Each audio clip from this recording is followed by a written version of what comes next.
So, the flagship Snapdragon 8 Elite is finally making its way into our hands. This is the first one I'm actually using myself as a consumer-ready product, so not the prototype that I've seen at Qualcomm Snapdragon Summit. So this is the iQOO 13, and as always, they've gone and had that branding and integration with BMW M Sport. So we're going to be seeing, we're going to talk about that branding at some point in this video. But first of all, let's unbox it, see what you get in the box. As you can see, I've already got it out of the box, but I'll show you what else you get inside the box. So straight away on the box, you can see iQOO written on the box, and then we have BMW M Motorsport Premium Partner on there as well. So one thing that iQOO do very well is brand partnerships. So they partner up with other brands to create something that's pretty cool. So this is actually quite cool, and it's not the first time they've done it. They've done it with the previous iQOO flagship devices as well. So this is the iQOO 13. It comes in this white looking color. I'm not sure what the official color is for this one, because if you see on the back, you've got a different language on the back on the box. I think this is from Thailand that they've shipped it in, but this comes in this version here, which is a 16 gigabytes plus 512 gigabytes of internal storage. So back to the box and see what you get in there. So let me just take the top off again. You get the phone already, like I've taken it out already on the side, as you can see, and then some stickers here and there. See what else is here. There is a protective silicone case, which is nice to be included in the box. Just means you won't have to go and buy another one. It's got this weird texture on the inside, but it's just to add to grip, to add to the grip. So once the phone's inside it, it just sits and fits nice and snug with the iQOO 13, as you can see there. We'll put that to the side for now. We'll come back to that. And then you get some booklets in there, like quick start guide and so on and so forth in different languages. And then underneath here, as always, you get this BMW Motorsport car printed on the card as well, so you see on the side. So this is something you can probably keep and have it somewhere. And then you get your SIM ejector tool that's nicely tucked on the other side of it there. Then moving on, we get a USB cable here. So this is a USB-C to USB-C cable, just the standard stuff that you get in a box. And there's also a 120 watt fast charging brick in the box as well. So you'll be able to charge this up very quickly in comparison to some of the devices out there today. So that's basically all the box content. So that's what you'd expect if you pick up one of these. But let's talk about this design though. So first of all, this is nicely weighted in terms of how lightweight it feels. It feels really thin as well. You got this aluminium chassis, which is nice and premium. On the back, you see that iQOO and BMW Sport branding on the side there, which is nice and prominent. And then you got this big camera array. We have three 50 megapixel lenses on there. We'll talk about that. And this area here, as well as this halo sort of flashing light design. Again, we'll talk about that when we get into the settings and all that kind of stuff. On the side, we get a volume rocker and also your power button placed on the right-hand side of the device. Nice and shiny. It's going to pick up a lot of fingerprints and scratches as well, for sure. And then we look up top, we get the speaker grill and also microphones there as well. So that should be really good. And then on the left side, there's nothing there, just sits flush and just nice and comfortable in hand. The edges, so the corners are nicely rounded as well for comfort. And also, it's just flat and just really nice design. I don't mind it at all. I think they've done really well with the design. And it's nice and minimalist in my opinion, and it's just straightforward. On the bottom is a USB-C port and your speaker grill, and also a SIM card tray to place your SIM card in there. Flip it over to the front, you are greeted with this OLED display that's vibrant, sharp, and also very bright as well. This is 6.8 inch and it's 3168 by 1440. You also get 4500 nit peak brightness on this. It's LTPO, and honestly, it just looks really sharp and bright when I was using it. It's LTPO, like I said already, and it supports 144 hertz in terms of refresh rate. So in terms of gaming and watching movies and all that kind of stuff, you are getting a really good display. So 2K, 144 hertz refresh, brilliant. To protect your eyes, it also has a certification as well and some sort of technology for that as well. So what iQOO is saying is you have a circular polarization technology for that OLED display, so that way it doesn't affect your eyes when you're looking at this for a prolonged period of time. As for the battery, you're looking at 6,150 milliamp hour battery outside of India, but if you're in India, you're looking at around 6,000 milliamp hour battery, give or take. And you have fast charge as well, so 120 watts fast charge compatibility. So you'll be able to get this up to 100% in no time at all. This is also durable as well. You're looking at glass front, glass back, and also IP68 and IP69 water and dust resistant rating. So double rated is good to go in terms of using it out there for capturing content and all that kind of stuff. On the front, we have a camera, so hole punch camera, and that is a 32 megapixel front-facing camera. I'll come back to that when we talk about the camera stuff.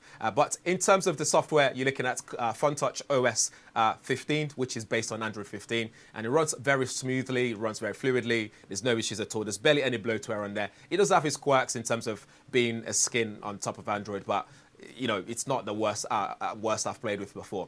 And you get that 16 gigabytes of RAM and 512 gigabytes of internal storage to store as much as you want to store on there. So more on the camera. On the front, like I was saying, is 32 megapixel, but you are looking at f2.45. So again, it's going to be okay in low light situations, but in broad daylight, good lighting conditions, that is really good. On the back, we have a 50 megapixel main camera, which is IMX921 sensor at f1.88. And then we have a 50 megapixel ultra wide angle camera at f2.2.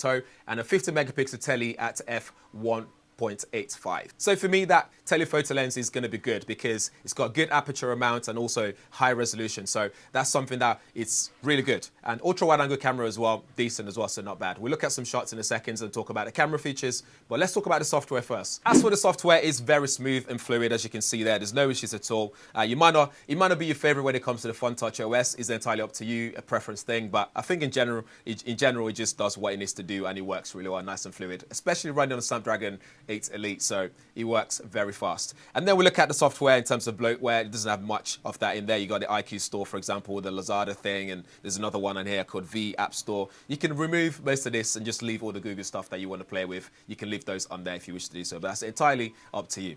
And then we go back out into settings and see what we have here. So the first thing I usually do, go straight into display settings, and here we can adjust the brightness and all that stuff. And then scroll all the way down, we can start looking at the screen resolution. So you can see there, you can go all the way in terms of your screen resolution, 3168 by 1440. So you get that 2K display. Obviously, that might affect your battery life, but you are getting that through full screen resolution.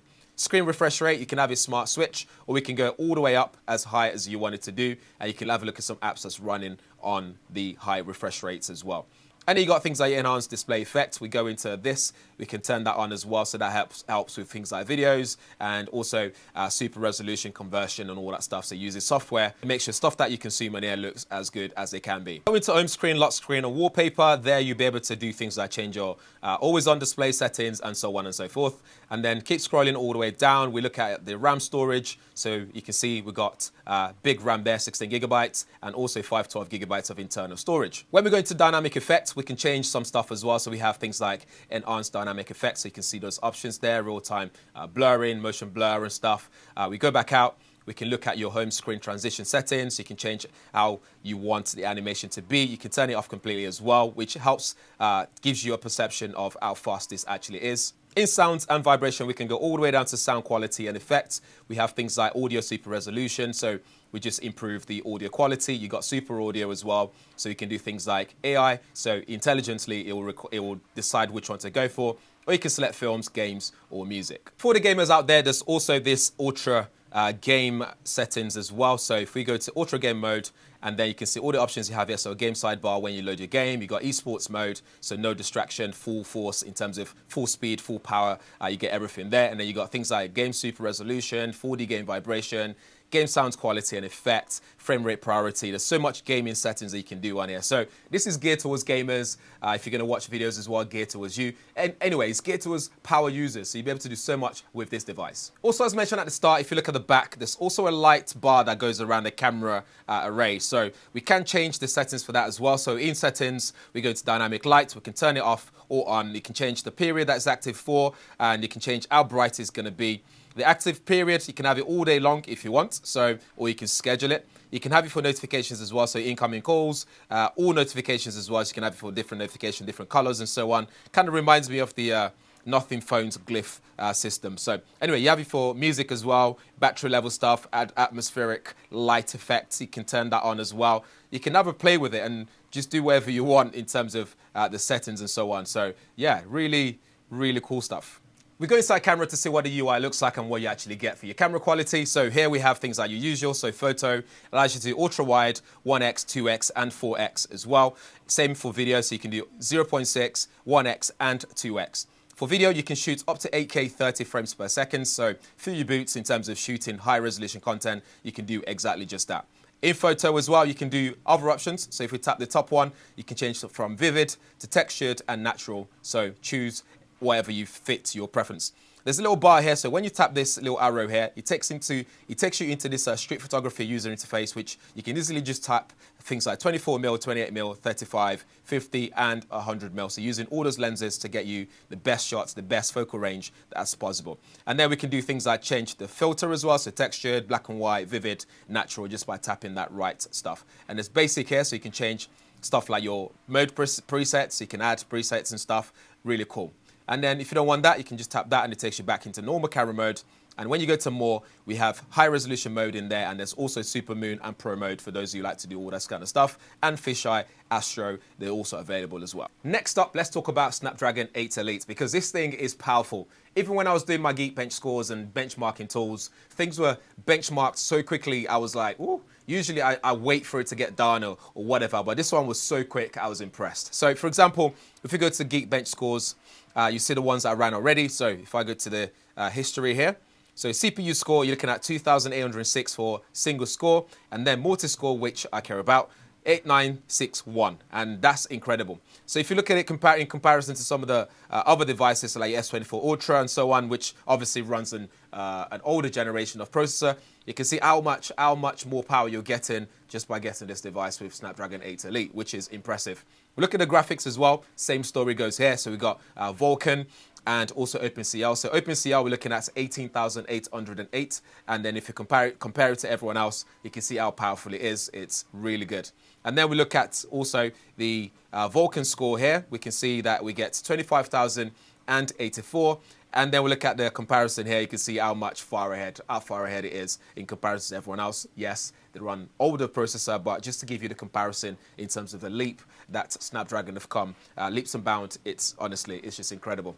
And then if we go back out and we look at our 3D Mark score as well, we can see my results from earlier. It literally maxed it out running wildlife benchmark there. It just maxed out, showing you that this is just honestly really powerful in terms of the frame rate and the score. You can see the score there as well. So really good stuff, and it stays in really pretty decent temperature as well without getting too hot or anything like that under pressure. Well, that's all well and good. What does that actually look like in reality? So if you're going to be gaming, like playing Call of Duty, for example, it works really well. And then you got the game mode as well on the sidebar, so you can pull it to the side like so, and then you see loads of options available, like your 4D vibration. I'm just going to turn the volume down on that.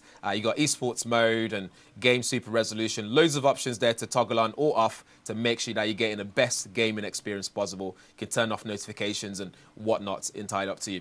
Before I actually get going on the game, there's another settings that you can do in the top drawer here. If you drag that down and then down again, go across this monster mode, which basically boosts everything to give you the best performance possible on your day-to-day use of the phone. I wouldn't put that on all the time because that would also reduce your battery, that would increase your battery consumption. So I wouldn't have that on all the time. But for the sake of this review, we're going to stick it on just to have some fun with it. But back to the gaming though. So Call of Duty works really well on here as well. So I'm just going to get this loading. So game is loading now, so you can see the quality there. It's just nice and smooth. There's no issues at all. Graphics looks great as well. Touch sampling is good as well, so very reactive, especially when you're playing games like this where it's all about the shooting experience and being able to react to the enemy very quickly. This is definitely no issue for this game at all. It doesn't bust any sweat at all, and it just stays cool. And the only issue here is me actually playing this very well and actually try not to die while I'm trying to play the game. But just to give you a quick preview of what that's capable of, it's really good. And then we've gone to that graphics just to see what the video looks like as well. It looks very sharp, very bright, vibrant, the darks. OLED is doing what OLED does in terms of the display quality, so there's no issues there at all either.